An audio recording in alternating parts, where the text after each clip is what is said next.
Okay, on today's maiden voyage of the Outsmart Dinner YouTube channel, I'm going to show you how you can make your pantry not only pretty, but also entirely effective, organized, efficient, and tidy.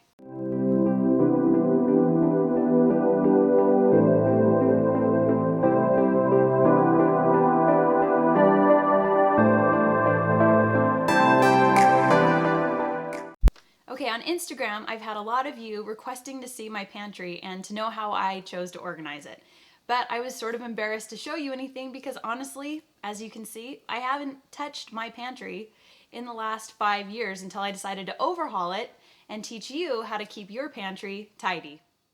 Now here's the problem with most posts and Pinterest pins about how to keep your pantry organized, is that everybody's pantry is totally different. So what might work for one person isn't necessarily going to work for you. So while I am going to show you some clever tips and tricks and ideas for organizing things that can be hard to keep together, what I wanted to do is give you the basic principles for how to go in and organize and make it especially efficient just for you.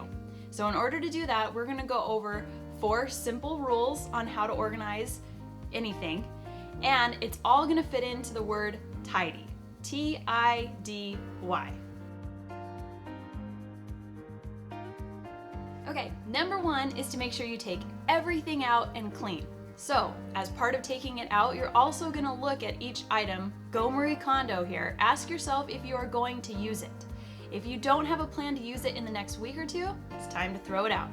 The other thing to look at is look at the best by date or expiration dates. Now here's something a lot of people don't know. A lot of cans will have a best by date, and it doesn't necessarily mean you need to throw it away if you've got a plan to use it in the near future. It just means they can't guarantee the quality or color of that product past that date. It doesn't mean it's bad. However, if it has an expiration date on it and it's past that expiration date, you're better off just throwing it away. It also means you're going to want to make sure and clean all of the shelves and everything's space while you've got everything out so that we're starting with a clean space.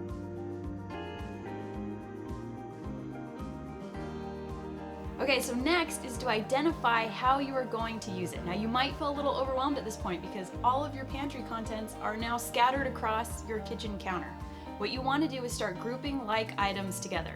Not necessarily by size or shape. What you want to do is think about how you're actually going to use them. You might start noticing a pattern, like all of these items I use for lunch, or my pasta noodles and my pasta sauce, or these are all of my baking items. Start piling them together so that when you go to put them back into your pantry, it will go super fast. Part of when you take everything out, I guarantee you're going to notice that you have multiple packages open of the same item. And when you find that, make sure you consolidate all of those items down, because we don't need 3 open packages of, in my case, noodles. Now you're also going to want to identify things that you can use around the house to help you organize, because if you've got it around the house, it's free and you're not putting out any extra money. After you've looked around the house to see if you have any extra bins or containers that you're not using anymore that you can use to help organize, then you want to start identifying, well, what do I need now to try and keep these items together?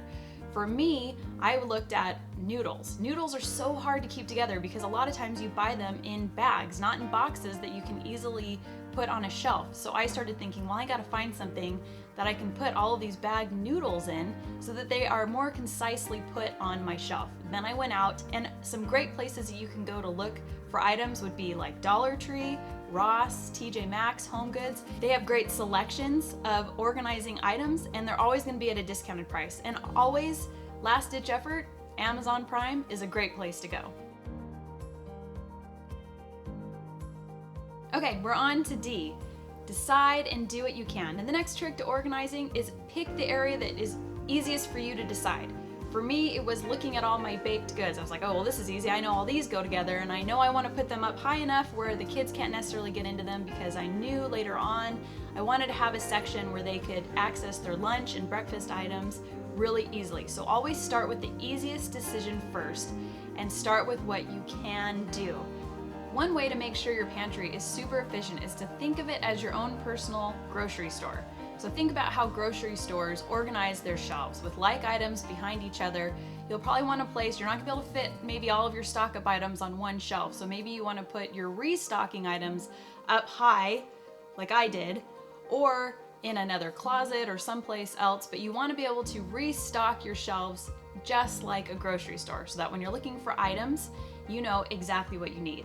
And one of the easiest ways to know what you need is to have a solid base of recipes.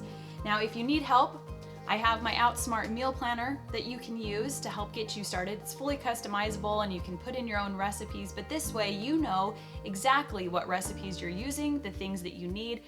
Also, don't be afraid if you decide that where you would put something isn't necessarily where you want to put it by the end. You are in charge, so feel free to change it up and make sure that it is just how you want it.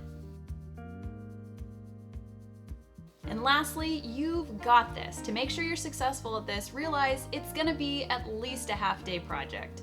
Maybe even a full day, depending on how big your pantry is. So make sure you plan ahead. Put a slow cooker meal in your slow cooker, or have some freezer pizza like I had available, so that when it's the end of the day and you're exhausted and you don't want anybody to touch that perfectly organized pantry for at least one day, you've got dinner already prepped and ready to go. Okay, now let me show you the clever tricks that I used in my pantry, which will hopefully work for yours. Okay, now I have these consolidators from, it was Shelf Reliance, now it's Thrive, but they can be kind of expensive. I was super happy to find these really great. They're actually meant to organize your cans of soda in your fridge at the Dollar Tree, but look at how many cans they actually hold. And you can actually buy them online, have them shipped straight to your store for free. You could organize a lot of cans for a very cheap price. You can also use those plastic soda pop can organizers from the Dollar Tree to hold things like your spices. So again, you're doing first in, first out rotation. Now, one tip is to make sure you stay away from circular storage items. They're a real space sucker on your shelves. So instead, what I did is I looked for containers that were tall and skinny and rectangular, like this cereal dispenser, which now hold my beans, because now I can put them all in a row and fit so much more on my shelves. Another clever item I found was these bins. They're actually for a fridge freezer, like put yogurt or other things in, but they're long and skinny, so it means I can put bottles of spaghetti sauce in them and pull them out almost like a filing cabinet, so that as I buy new ones, I can put them in the back and make sure I'm always using the oldest ones first. You can also use wire rack shelves to help double your space on your shelves, because you're not going to go in and totally redo and add a whole bunch of shelves, but you can double your space by buying these wire racks and doubling up the items you store on your shelf. Now, when you're looking around for items that you already had, you can use things that used to have spinach in it, like this one that I used to hold my Capri Suns. Nut bottles from Costco, those are great. I also used an old popcorn kernel bottle to put some mashed potato pearls that I used to make instant mashed potatoes. Really, once you start thinking out of the box, you're gonna find so many items around your house that you can use that will cost you nothing. Now, this last clever idea is my absolute favorite, and it comes from my sister, who's like the queen of all great ideas. In fact, she's the one that inspired the IKEA spice rack that so many of you ask about. But the beauty of having an over-the-door shoe organizer is it's a great space to put all those items that you don't really need a lot of, and in terms of you don't need many of them taking up your shelf because you don't use them that frequently.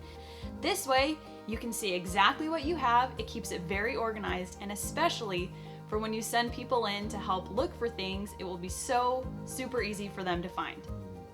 Okay, there you go. 4 easy steps for making sure your pantry is tidy and organized. Now remember, make sure you take everything out and clean, identify what you're going to use and how you're going to use it, decide how to do it and do what you can, and why you've got this. Now, when you organize your pantry, please, please, please make sure and tag me on Instagram at outsmart.dinner, because I want to give you so many mad props for getting this done, because trust me, I know what it takes to organize your pantry. And when you do it, you need some mom high fives. Now, also comment below with your best tips for organizing the pantry. What containers have you found that work the best? Because we're all in this together. And remember, we're all here to outsmart dinner.